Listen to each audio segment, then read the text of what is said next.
కవిత్రయ విరచిత శ్రీమదాంధ్ర మహాభారతము ఆనుశాసనిక పర్వము ప్రథమాశ్వాసము. కూతికర్త తిక్కన సోమయాజీ 1275–1260 సంవత్సరముల మధ్య ప్రచురణ తిరుమల తిరుపతి దేవస్థానములు 2013వ సంవత్సరము. వీడియో చేసినవారు కంచి త్యాగరాజులు 2024వ సంవత్సరము. కవిత్రయ విరచిత శ్రీమదాంధ్ర మహాభారతము ఆనుశాసనిక పర్వము ప్రథమాశ్వాసము. లక్ష్మీనివాస స్థానములు. కందము. శ్రీనారాయణుడి ఓడిలో అందంగా కూర్చుని ఉన్న లక్ష్మిని చూచి మనస్సు ఆశ్చర్యమును పొందగా రుక్మిణీదేవి విప్పారిన అందమైన కళ్లతో చూస్తూ లక్ష్మీదేవితో భక్తితో ఇట్లా అన్నది. వచనము: నీవెట్లాంటి మగవారిలో ఎట్లాంటి స్త్రీలలో ఉంటావు అని అడిగిన రుక్మిణికి ఆ లక్ష్మి చెప్పిన మాటల తాత్పర్యం నీకు వివరిస్తాను, దానితో నీవడిగినది స్పష్టపడగలదు వినుము. సీసము. తేటగీతి. లక్ష్మి ఉండే చోట్లు ఉండని చోట్లు ఈ పద్యంలో చెప్పబడ్డవి. లక్ష్మి అంటే ధనమే కాదు, శుచి, శుభ్రత, సరళత, అందం ఇట్లాంటివన్నీ. నిత్యము సత్యం చెప్పేవారు, శుచికలవారు, గురుభక్తులు, మత్తులు కానివారు, కార్యసాధకులు, స్వచ్ఛమైన మనస్సు కలవారు, మంచి కర్మలు చేసేవారు, విజ్ఞానం, తపస్సు, దానం, బ్రహ్మచర్యం, ఇంద్రియ నిగ్రహం కలవారు. నేను నివసించే చోట్లు, నేనుండని స్థలాలు. క్రూరులు, నాస్తికులు, కృతజ్ఞులు, చెడ్డబుద్ధి కలవారు. లోకంలో వీరి దగ్గర డబ్బుండటం చూస్తున్నాం, కాని లక్ష్మి అంటే డబ్బు కాదు, తృప్తి, ఆనందం, నిండుదనం, సంతోషం. ఎంగిలికాని పాత్ర శుద్ధి కలిగిన గృహనీతి కల స్త్రీల దగ్గర ఉంటాను. భర్తను ఎదిరించే స్త్రీ, కఠినమైన మనస్సు కలది, కొంపల వెంట తిరిగేది, ఎక్కువ నిద్రపోయేది. ఈ స్త్రీలు నాకు నచ్చరు. ఇట్లాంటి వారిలో నేనుండను. తామరపూలతో నిండిన సరస్సులు, చెట్లు, పూలు కల తోటలలో ఉంటాను. కనుక అందమున్న చోట్లు లక్ష్మికి నివాసాలు. వచనము అని చెప్పగా ధర్మరాజు మరల ప్రశ్నించాడు. స్త్రీపురుషుల రతిలో ఎవరికెక్కువ సుఖముంటుంది అని. దానికి గంగకొడుకు ఇట్లా అన్నాడు. ఒక కథ ఉన్నది చెప్పుతాను, దానివలన నీకు విషయం తెలుస్తుంది, వినుము అని కథ చెబుతున్నాడు. సీసము. ఆటవెలది. కవిత్రయ విరచిత శ్రీమదాంధ్ర మహాభారతము ఆనుశాసనిక పర్వము ప్రథమాశ్వాసము. భంగాస్వనం డను రాజు స్త్రీయే కుమారులం గాంచిన ప్రకారము. ఒక రాజుండేవాడు, అతడి పేరు భంగాస్వనుడు. సంతానం కొరకు తపించి యజ్ఞం చేసి 9 కొడుకులను కన్నాడు. కాని ఆ యజ్ఞం ఇంద్రుడికి ఇష్టం లేనిది కావటం వలన రాజు వేటకు వెళ్లినప్పుడు ఇంద్రుడు అతడికి ఏ దిక్కు ఎటో తెలియని మాయ కలిగించాడు. ఆ రాజు పిచ్చిగా ఎటో దూరాన అడవులలోకి పోయి అక్కడ దప్పిక కలుగగా ఒక తామరల చెరువు చూచి గుర్రాన్ని వీపు మునిగేటట్లు నీటిలోనికి లాగుతూ తాను మునిగి లేచాడు. కందము. ఆ చెరువులో మంచినీళ్లు త్రాగేసరికి రాజు స్త్రీగా మారిపోయాడు. తనను తానే చూచుకొని ఆశ్చర్యం పొంది బరువైన మనస్సుతో ఒడ్డుకు చేరాడు. సీసము. ఆటవెలది. ఒడ్డుకు వచ్చి ఆలోచించటం ప్రారంభించాడు. ఈ శరీరంతో గుర్రాన్ని ఎట్లా ఎక్కేది? ఇట్లా పోతే నగరంలో ప్రజలేమనుకుంటారో, నా భార్యలేమంటారో, కొడుకు లేవిధంగా ఆలోచిస్తారో అని భావించి అడవిలో ఎట్లా ఉండటం? ఏ విధంగా నైనా సరే నగరానికి పోక తప్పదు అని నిశ్చయించుకొని వెళ్లి మంత్రులందరినీ పిలిచి తాను దిగ్భ్రాంతిని పొందటం, చెరువులో మునగటం, స్త్రీ కావటం అంతా చెప్పి కొడుకులకు రాజ్యం అప్పగించి ఉత్పలమాల అడవికి పోయి అక్కడ మునుల దగ్గర తపస్సు చేస్తుండగా ఆమెను ఒకడు ప్రేమించాడు. తత్ఫలితంగా ఆమెకు గొప్ప బలవంతులు 100 మంది కొడుకులు పుట్టారు. తాను రాజుగా ఉన్నప్పుడు పుట్టిన కొడుకుల దగ్గరకు వారిని తీసుకొని పోయి సంతోషంతో. వచనము. తనకు ఒక తపస్వి ప్రియుడైనాడని, అతడి వలన ఆ 9 కొడుకులు కలిగారని చెప్పి. కందము. నేను మగవాడుగా ఉన్న రోజుల్లో మీరు పుట్టారు, స్త్రీగా ఉన్నప్పుడు వీరు జన్మించారు, కనుక మీరంతా తోబుట్టువులు. అందుచేత ఈ రాజ్యాన్ని అందరూ సమానంగా పంచుకొని అనుభవించండి అనగా. కందము. అంతా అన్నదమ్ములై కలిసి మెలిసి రాజ్యాన్ని పంచుకొని శత్రువులు భయపడేటట్లుగా ప్రజలు సంతోషమును పొందగా హాయిగా పాలించారు. తేటగీతి. జరిగిన విషయమంతా చూచి ఇంద్రుడనుకొన్నాడు, వీడికి అశుభం చేద్దామనుకొంటే అదంతా వీడికి మేలైనదే. రాజ్యంతో పాటుగా సంతానాభివృద్ధి అయినది కనుక వీడికి సంతోషం రెండింతలైనది అని. వచనము. ఈ సమృద్ధిని నాశనం చేస్తాను అని బ్రాహ్మణ రూపంలో వచ్చి మొదటి సంతానాన్ని చూచి, కందము. ఆ రాజు మొదటి సంతానం మనస్సులో అసూయ పుట్టేట్లుగా అన్నాడు, ఈ పిల్లలకు తండ్రి ఎవడో, ఆ సంతానం మీకు తోబుట్టువులనుకొనటం వెర్రికాదా అని. వచనము. ఇంకా చెప్పవలసిన రీతులలో అనేకం చెప్పి వారికి తెలియకుండా రెండో సంతానం దగ్గరకు పోయి చుట్టంవలే మెత్తని మాటలతో వారి మనస్సులను కలతపరచాడు. కందము. ధర్మరాజా, ఇంద్రుడు పెట్టిన కుంపటితో రాజకుమారులు తమ మధ్య స్నేహాన్ని పోగొట్టుకుని శత్రువులైనారు, యుద్ధం తీవ్రంగా చేసుకుని చచ్చారు. ఉత్పలమాల. కొడుకులంతా చావగా తల్లి రొమ్ము మొగము బాదుకొంటూ వాటిమీద కన్నీళ్లు కారగా జడముడి ఊడిపోగా పెద్ద గొంతుకతో కొడుకులను పేరు పేరున తలుచుకుంటూ ఏడుస్తూ ఉండగా చాటున నుండి చూస్తున్న ఇంద్రుడు బ్రాహ్మణ రూపంలో ఆమెను సమీపించాడు. ఆమె ఇంకా వెక్కి వెక్కి పడుతూ ఆట వెలది. అతడి ముఖంలో తన పట్ల కనబరుస్తున్న జాలిని చూచి తాను పూర్వం రాజుగా ఉన్నప్పుడు వేట కేగిన దగ్గర నుండి కొడుకులంతా చచ్చినదాకా జరిగిన కథనంతా చెప్పింది. కందము. విని నేను ఇంద్రుడను, నాకిష్టం లేని యజ్ఞం చేసినందువలన నీ విధంగా కష్టపెట్టాను అనటంతోనే ఆమె తొట్రుపాటుతో కూడిన భయంతో, కందము. గొప్పకీర్తి గల నీకు నేనా దొరికాను, కొడుకుల కొరకు చేసిన తప్పునకు నాకింత శిక్ష విధించాలా, గొప్ప మనసుతో కరుణించుము. వచనము.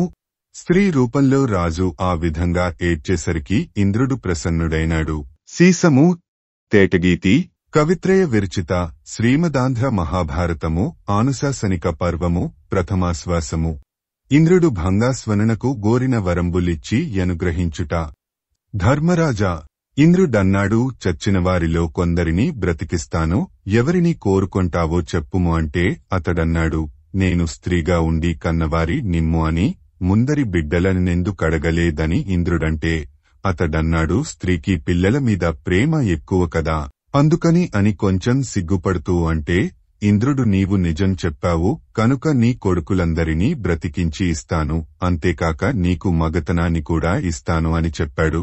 కందము. ఆ రాజు ఇంద్రుడి మాటలు విని నీ దయవలన నాకు కొడుకులందరూ దక్కారు, కాని నన్నిట్లాగే స్త్రీగానే ఉండనిమ్ము, ఈ వరం చాలు అని అన్నాడు. వచనము. ఇంద్రుడు ఆశ్చర్యపడి ఈ విధంగా నీవు అడగటానికి కారణమేమి తని అడిగాడు. దానికి భంగాస్వనుడు ఈ విధంగా పలికాడు. కందము. ఇంద్ర, రతిలో పురుషుల కంటే స్త్రీలకు సుఖమెక్కువ కనుక నేనదే రీతిగా స్త్రీనే సుఖించాలని ఉత్సాహపడుతున్నాను.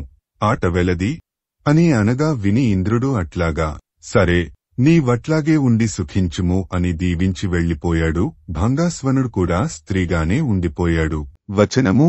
ఈ కథ వలన నీవడిగిన అర్థం తెలుసుకొనుము అని భీష్ముడనగా విని ధర్మరాజన్నాడు, మహాత్మా, నీ వలన ఎన్నో ధర్మాలు వింటున్నాను, చావు పుట్టుకల చక్రంలో పడి తిరుగుతూ ఎన్నిసార్లు జన్మించాలి, నాకీ బంధం వద్దు, తల్లి కడుపులో ఉండటమంటే నరకవాసమే కదా, కనుక విష్ణుభక్తిని బోధించుము, నీ పాదాలే నాకు దిక్కు అని ప్రార్థించేసరికి భీష్ముడన్నాడు, నాయనా, నీ మాటలు చూస్తే ఎవరో జనక మహారాజు మాటలుగా ఉన్నాయిరా, లేకపోతే ఇంత సామ్రాజ్యం పొంది కూడా ఆ భోగాలు వద్దనుకొనటం సామాన్యమా, నీవు కురువంశోద్ధారకుడవయ్యా అని మెచ్చుకొని ఇట్లా అన్నాడు. కందము. శాశ్వత సుఖం పేరే మోక్షం, అదే నిర్వాణం, అది పురుషుడి కంటే అధికమైన ప్రకృతి అనబడుతుంది. దానిని నిర్దేశించటానికి గాని, ఇది అని చెప్పటానికి గాని, చూపటానికి గాని, తర్కించటానికి గాని వీలుపడదు. కందము. ఓ రాజా, ప్రకృతులు పెక్కింటికి అకృతియే తల్లి, అది పరమపురుష రూపిణియే ఏ వికృతిని పొందదు, అది జ్ఞానము చేతనే తెలియదగనది. కందము. అకృతి కంటే వేరైన ప్రకృతులన్నీ సంసార మార్గానికి అనుకూలంగా తోస్తూ ఉంటాయి. అలా తోస్తూ ఉండగా సంసార నిర్మూలనానికి కారణమైనది అకృతి యొక్క స్ఫురణ మాత్రమే, అది కూడా కామము చేత కప్పబడుతున్నది. కందము. నాయనా, కాబట్టి కామక్రోధాలను అణచి మనస్సును సత్వగుణ భరితం చేసుకోమ్ము, ఇదే వైష్ణవ ధర్మమంటే. కందము. నీవడిగిన ధర్మం చెప్పాను, దీనితో ఉద్రేకాలు లేని మనస్సుతో సంసార భయాన్ని జయించి జీవించుము. వచనము.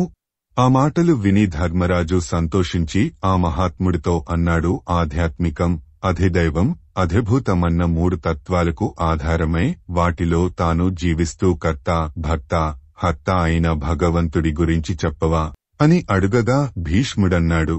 కందము సనకుడు, సనందనుడు, సనత్కుమారుడు, సనత్సుజాతుడు, వశిష్ఠుడు, శంకరుడు ఈ 6 బ్రహ్మకు కొడుకులు. ఆట వెలది.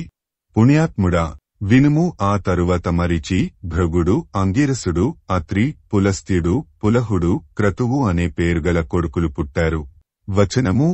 ఆ సనత్సుజాతుండు బొటన వ్రేలంత ఎత్తున్నవాడు, మండుతూ ఉన్న అగ్నివలె ప్రకాశించేవాడు అయి లోకాలన్నీ సంచరిస్తూ ఉండేవాడు. ఒకనాడు మేరుపర్వత శిఖరం మీద నారదుడు కన్పించగా అతడితో సంభాషిస్తూ ఉండగా నీవలెనే నారదుడడిగితే ఆయన చెప్పిన మాటలు లోకల్లో వ్యాపించాయి.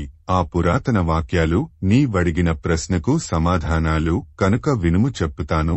కవిత్రయ విరచిత శ్రీమదాంధ్ర మహాభారతము ఆనుశాసనిక పర్వము ప్రథమాశ్వాసము. సనత్సుజాతుండు నారదునకుపదేశించిన తత్వ ప్రకారము. కందము స్వచ్ఛమైన మనస్సు కలవాడా నారదా, విష్ణువు చక్కగా నిద్రపోవటానికి రాత్రి 10,000 కల్పాలు, మేల్కొనే కాలము అంతేటగితి. ఇవి విష్ణుమూర్తికి రేయింబవళ్ళు.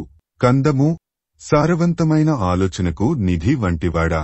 అవ్యక్తమంటే విష్ణువు తన స్వరూపంతో తానుండటం. మహానుభావులు వ్యక్తాన్ని, పగలు అవ్యక్తాన్ని, రాత్రిని ఒకే విధంగా చూస్తారు. అవి రెండూ ఒకటే. వచనము. ఉన్నతుడైన ఆ భగవంతుడు. కందము రాత్రి కాగానే ఆయన నిద్రపోయి మరలా వెకువ రాగానే లేచి సృష్టి చేస్తాడు. ఎట్లా అంటే తన బీజాన్ని నీళ్లలో నిక్షేపించి ఉంచటం వలన దానితో ఒక పెద్ద బంగారు గ్రుడ్డు ఏర్పడుతుంది. వచనము. దాని తరువాత తేటగీతి. విష్ణువు బ్రహ్మను సృష్టించి దానికి భర్తగా నియమించాడు. ఆయన నేను అన్న భావాన్ని పొంది మనసు, బుద్ధి, 10 ఇంద్రియాలు, ఆకాశం మొదలైన పంచభూతాలను సృష్టించాడు. వచనము.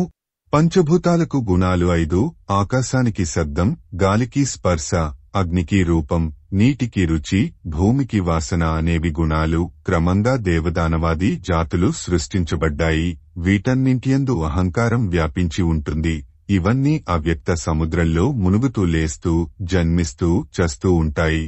కందము ఈ సమస్త సృష్టి స్థితి లయాలకు ప్రభువై విష్ణుమూర్తి శుభాశుభాలు కల్పిస్తూ ఈ సంసార చక్ర భ్రమణాన్ని కలిగిస్తూ గొప్ప వినోదంలో మునిగి తేలుతూ ఉంటాడు.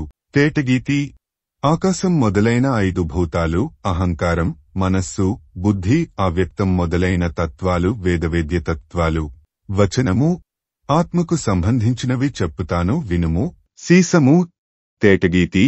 శ్రవణేంద్రియము అధ్యాత్మము, శబ్దము అధిభూతము, దిక్కులు అధిదేవములు, త్వగింద్రియము అధ్యాత్మము, త్వగింద్రియములోని స్పర్శ అధిభూతము, స్పర్శమునకు అధిదేవతము వాయువు, చక్షురింద్రియము అధ్యాత్మము, చక్షురింద్రియమునకు విషయమైన రూపము అధిభూతము, సూర్యుడు అధిదేవతము, జిహ్వేంద్రియము అధ్యాత్మకము, దానికి విషయమైన రసము అధిభూతము, ఉదకము అధిదేవము, ఘ్రాణేంద్రియము అధ్యాత్మము, దానికి విషయమైన గంధము అధిభూతము, భూమి దానికి అధిదేవతము అని పండితులంటారు. వచనము. ఈ బుద్ధి మొదలైన ఇంద్రియాల సముదాయం. సీసము. తేటగీతి. పాదానికి నడక, పాయువునకు విసర్జనం, ఉపస్థకు ఆనందం, పాణికి కర్తవ్యం, వాక్కునకు వక్తవ్యం వరుసగా అధిభూతములు. వరుసగా పైన చెప్పిన పాదాది కర్మేంద్రియ పంచకానికి దేవతలు విష్ణువు, సూర్యుడు, బ్రహ్మ, ఇంద్రుడు, అగ్ని, అలాగే అహంకారం, మనస్సు, బుద్ధి అనే అధ్యాత్మములకు పౌరుషం, మంతవ్యం, నిశ్చయం అనేవి అధిభూతాలు. మేధ, చంద్రుడు, బ్రహ్మము అనేవి అధిదేవాలు. కందము. ఇవన్నీ విష్ణువన్న మహాసముద్రంలో పుట్టి అణగారిపోయే అలల వంటివి. ఆయన కంటే పైన మరొక సత్యం లేదు. ఆయనే అన్నిటికీ ప్రభువు కనుక. కందము. అవ్యక్తమంటే మూల ప్రకృతి. దానిలోకి పురుషుడు ప్రవేశిస్తే అది చైతన్యవంతమై సృష్టి కార్యాన్ని నిర్వహిస్తుంది. ఆట వెలది. లోకకర్త విష్ణువు సమస్త సృష్టికి ఆధారం. ఆయన శివుడి అనుమతితో సమస్త బ్రహ్మాండాలు సృష్టించటం, లయించటం చేస్తూ ఉంటాడు. వచనము. ఇట్లా చెప్పి సనత్సుజాతుడు నారదుడిని కృతార్థుడిని చేశాడని చెప్పి భీష్ముడు ధర్మరాజుతో మరలా ఇట్లా అన్నాడు. ఉత్పలమాల. ధర్మజ, ఈ 24 తత్వాలకు మూలమైన తత్వం 25వది విష్ణువన్న పేరున ఉన్న పురుషుడనే పేరు గలది. అది పురాణ, వేద, ఉపనిషత్తుల చేత ఎరుగనైనది. కాలమున కంతకుడు, అద్వయుడు, అసంగుడు అతడు, అతడి పేరు విష్ణువు. వచనము: ధర్మరాజు భీష్ముడిని మరలా ప్రశ్నిస్తున్నాడు. నియమంతో అగ్నులను తమలో ఆవహింపచేసుకుని మహాత్ములు పరమాత్ముడిని ఎట్లాంటి వాడినిగా భావిస్తారు చెప్పవే అని. కందము: సముద్ర మథనంతో అమృతం పుట్టింది. అప్పుడు దేవదానవులకు యుద్ధం జరగగా అందులో దేవతలకు దప్పి కలిగి ఆయాసపడి బ్రహ్మను నిష్ఠతో ఆశ్రయించారు. వచనము: బ్రహ్మనారాయణుడిని హృదయంలో నిలిపికొని తేటగీతి 3 వేదాల ద్వారా ఉపాసించబడే భక్తవత్సల పరమాత్మ సత్పురుషులను రక్షించటమన్న కర్మతో విహరించేవాడా, దేవతలు రాక్షసుల వలన బాధపడ్డారు, రక్షించు. వచనము అని స్తుతితో కూడిన ప్రార్థన చేశారు. ఆ సమయంలో కందము: ఆకాశంలో ఉరు మురిమినట్లొక ధ్వని వినిపించింది. అందులో నుండి స్పష్టమైన మాటలు ఇట్లా వినిపించాయి: ఇదుగో మిమ్మల్ని కాపాడటానికి వస్తున్నాను అని.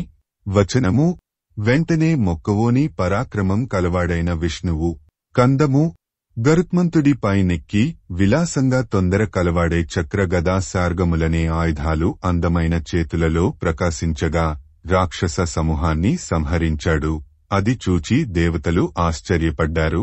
వచనము ఈ విధంగా జయించి వెంటనే ఆయన అదృశ్యుడు కాగా సంతోషం, ఆశ్చర్యం పెనవేసుకుని పోయిన మనస్సులతో దేవతలు బ్రహ్మను ప్రశ్నించారు. స్వామి, ఈయన ఎవరు, ఎట్లాంటివాడు అని. బ్రహ్మ అన్నాడు, ఆయనే విష్ణువు. వైకుంఠనామధేయంతో ప్రత్యేక రూపంతో విహరించాడు. ఆయన ఇట్లాంటివాడని ఎవరికి తెలుసు, ఎవరు చెప్పగలరు? అయినా ఒక రకంగా ఆయనను గురించి చెప్పే పురాణ కథ ఒకటి ఉన్నది అని బ్రహ్మ వినిపించాడు. దానిని నీకు చెప్పుతాను ధర్మదేవత కుమారుడా. అది నీ వడిగిన విషయానికి సమాధానమవుతుంది, వినుము అని భీష్ముడు చెప్పుతున్నాడు. సీసము తేటగీతి కవిత్రయ విరచిత శ్రీమదాంధ్ర మహాభారతము ఆనుశాసనిక పర్వము ప్రథమాశ్వాసము. గరుత్మంతుండు మునులకు విష్ణుదేవుని మహిమాతిశయంబు సెప్పుట. ఒకప్పుడు హిమాలయం మీద మునులు సిద్ధులు కూర్చుని ఆధ్యాత్మిక విషయ చర్చ చేస్తూ ఉండగా అక్కడకు గరుత్మంతుడు వచ్చి వారందరికీ నమస్కరించాడు. అతడిని వారు సుఖంగా కూర్చోబెట్టి గౌరవంతో సల్లాపం చేస్తూ మహాత్మా, నిన్నొకటి అడగాలని ఉన్నది అన్నారు. ఆయన నేను ధన్యుడనైనాను, మీరేమడుగుతారో అడగండి, నాకు తెలిసినంత చెప్పుతాను అనగానే వారిట్లా అన్నారు. కందము సుపర్ణ, నీవు విష్ణువునకు ఇష్టుడవైన భక్తుడవు. ఆ స్వామి భక్తులపై వాత్సల్యం కలవాడు. నీవా స్వామి వద్ద ప్రియభక్తుడవై ఉంటావు కనుక ఆయన విషయమంతా దయతో మాకు చెప్పుము. వచనము అని అడుగగా వారితో సుపర్ణుడిట్లా అన్నాడు. కందము ఒక విషయాన్ని స్థూలంగా చూచి అది నాకు తెలుసు అని చెప్పలేం కనుక భగవంతుడు ఈ సృష్టి చేయటం మనకు తెలియదు కాని రక్షిస్తున్నాడు కదా, ఇదే స్థూలంగా మనకు తెలిసింది. ఇంతమాత్రాన ఆయన విషయం శాంతం నాకు తెలుసునని ఎట్లా చెప్పేది? ఉత్పలమాల ఆ స్వామి విషయం నాకు మీకు కాదు కదా, మరి ఎవరికీ తెలియదు. కాకపోతే తన కథలు తాను నాకు చూపించి వాటి అర్థాలను నా చెవులలో అమృతంవలె పోశాడు, నింపాడు కనుక ఆ విషయం మాత్రం చెప్పగలను. సీసము తేటగీతి నేను దేవేంద్రుడిని జయించి అమృతం తెస్తున్నప్పుడు ఆకాశంలో పక్షిరాజా, నిన్ను మెచ్చానోయి, నీకు వరమిస్తాను అన్నమాట వినిపించింది. విని సంతోషంతో నేనన్నాను, నీవెవ్వరవో తెలిపి తర్వాత వరం మిమ్ము అన్నాను. దానికాయన నవ్వి కాలం తోడ్పాటుతో నీకు నా సంగతి తర్వాత తెలుస్తుంది. నాకు వాహనానివి కమ్ము, సురాసురులను జయించే బలం నీకిస్తున్నాను అంటూ ఒక మహావ్యక్తి కళ్ళు మిరుమిట్లు గొలిపే తేజస్సుతో కనిపించి వరమిచ్చాడు.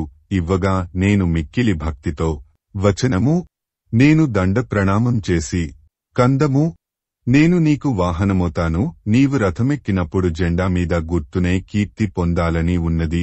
నాకీ వరమిచ్చి రక్షించుము అని అనగా సరేలెమ్మని నా మనస్సునకు సంతోషం కలిగేటట్లుగా వచనము అట్లా చెప్పి అదృశ్యుడు కాగా నేను సంతోషం ఆశ్చర్యంతో ఉక్కిరి బిక్కిరైపోయి వెళ్లి మా తండ్రిగారితో ఆ వృత్తాంతం చెప్పగా ఆయన నా ముఖం చూస్తూ ఉల్లాసంతో నీవు అదృష్టవంతుడవయ్యా.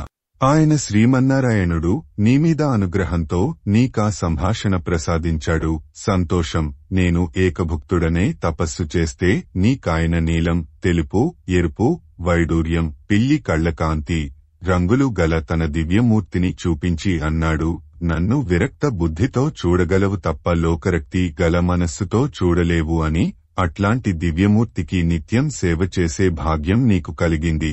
బదరికావనానికి పోయి ఆ స్వామిని సేవించుకోమని ఆజ్ఞాపిస్తే నేను సంతోషంతో వెళ్లి సీసము, తేటగీతి, అక్కడ అచ్యుతుడు, పద్మాక్షుడు, గోవిందుడు సర్వలోకాలకు తండ్రి అయిన శ్రీమన్నారాయణుడికి భక్తితో నమస్కరించి స్తుతించగా ఆయన పీతాంబరం, 8 భుజాలలో శంఖ చక్ర గదా ఖడ్గ శాంగములను దాల్చిన రూపముతో చిరునవ్వుతో ఇట్లా అన్నాడు, మంచిది వచ్చావు, నాతో రమ్ము అంటూ ఈశాన్య దిక్కునకు పోయాడు. నేను ఆయన వెంటనంటి అనేక వేలయోజనాల దూరం పరుగెత్తవలసి ఉంటుందని భావించాను.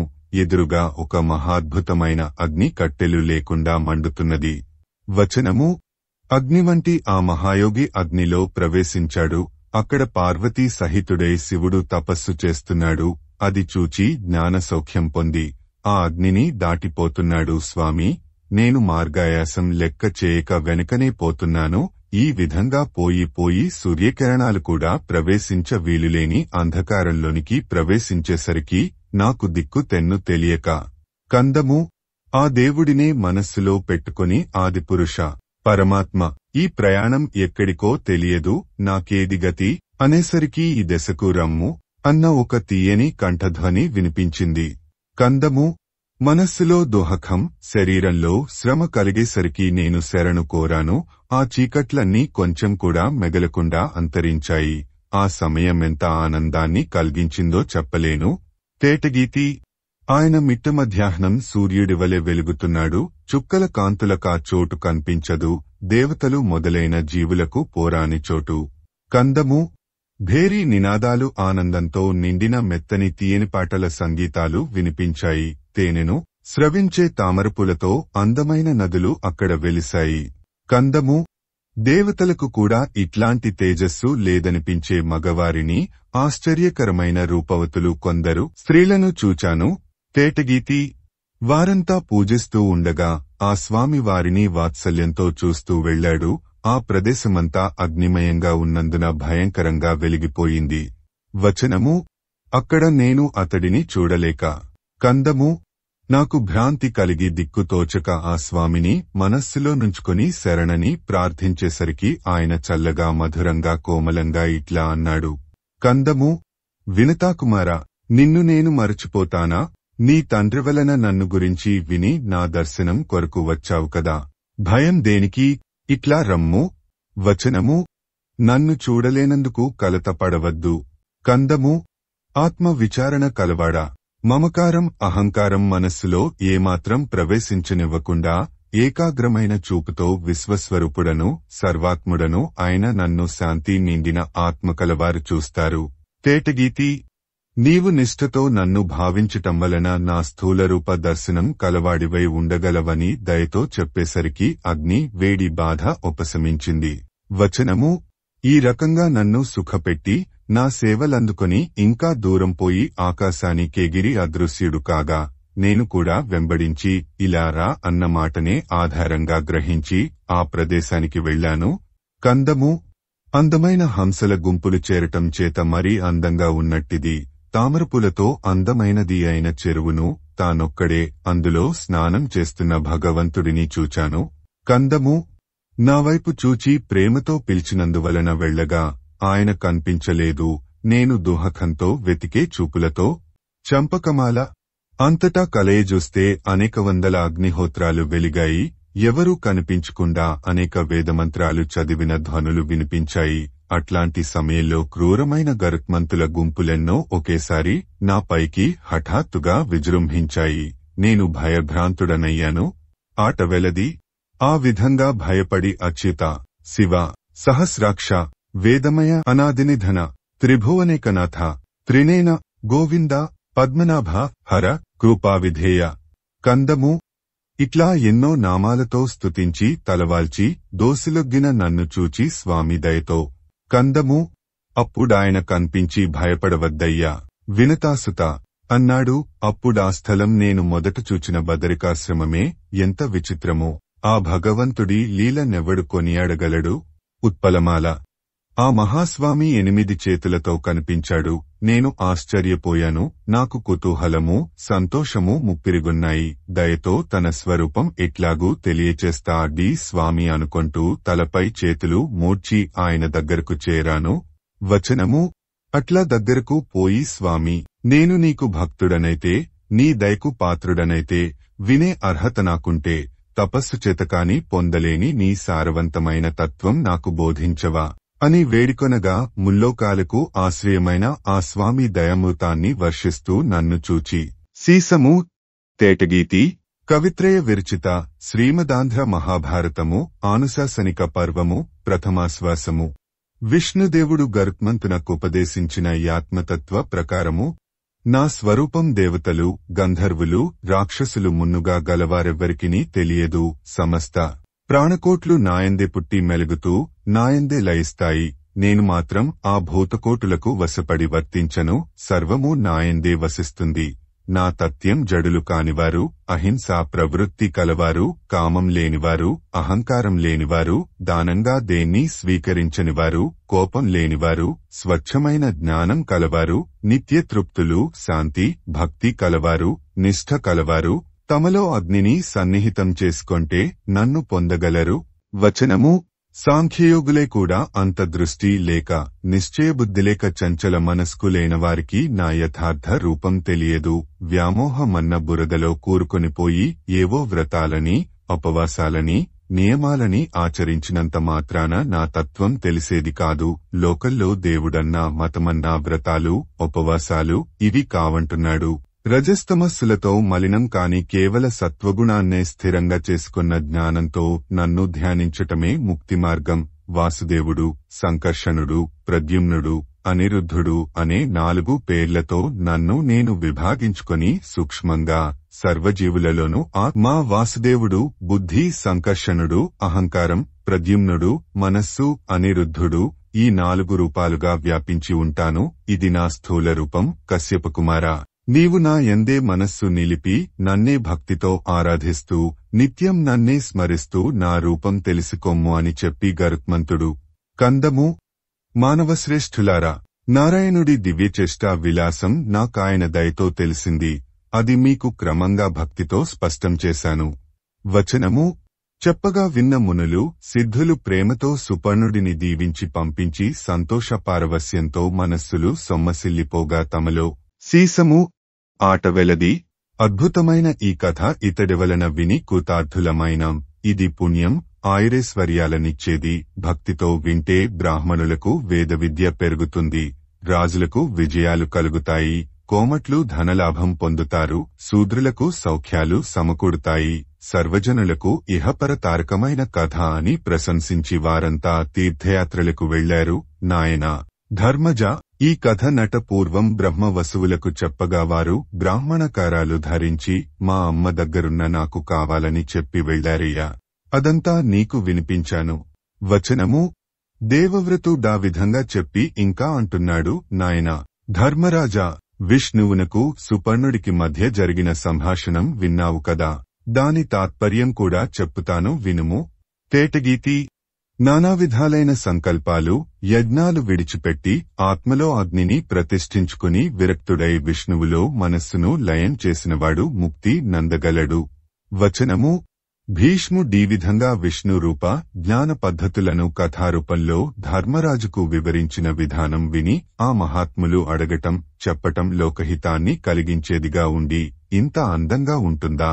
తరువాతి సంభాషణ విశేషాలు చెప్పవయ్యా అని అడుగగా, కవిత్రయ విరచిత శ్రీమదాంధ్ర మహాభారతము ఆనుశాసనిక పర్వము ప్రథమాశ్వాసము ఆశ్వాసాంతము చంపకమాల మునుల హృదయాలనే తామరపుల నుండి స్రవించే శాంతి మధువును త్రాగిన ఆనందంతో విహరించే హంసస్వరూపుడా, చక్రంతో శూలంతో రాక్షసులను చంపేవాడా, నిత్యభక్తిభావ దృష్టికి అందమైనవాడా, వేదాలాపన చేసే వీణానాదంతో సేవించదగనవాడా, లేదా వేదనింద చేసేవారికి సేవించదగనవాడా, నిత్యము సాటిలేనివాడా, స్వచ్ఛమైన జ్ఞానంతో క్రీడించేవాడా, అధర్మపాలన చేసేవాడా, కందము దయతో కూడిన క్రీగంటి చూపులు కలవాడా, పరిణామ దశలేయందు ఆసక్తి లేని మధురతమమైన ఆకృతి కలవాడా, మదం శోకాదులు లేని మనస్సును మందిరంగా చేసుకున్నవాడా, మన్మథుడి పుట్టుకకు మరణానికి కారణమైన నాథ, హరిహరనాథ, మాలిని,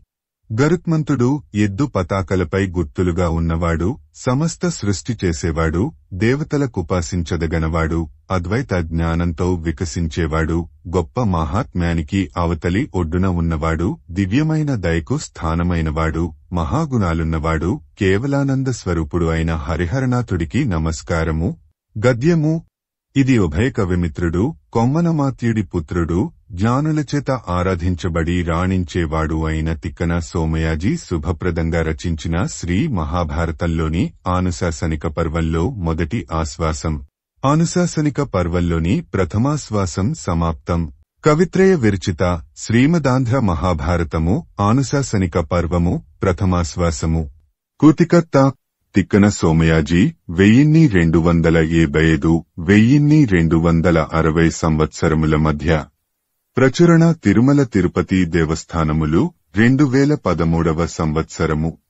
వీడియో చేసినవారు కంచి త్యాగరాజులు 2024వ సంవత్సరము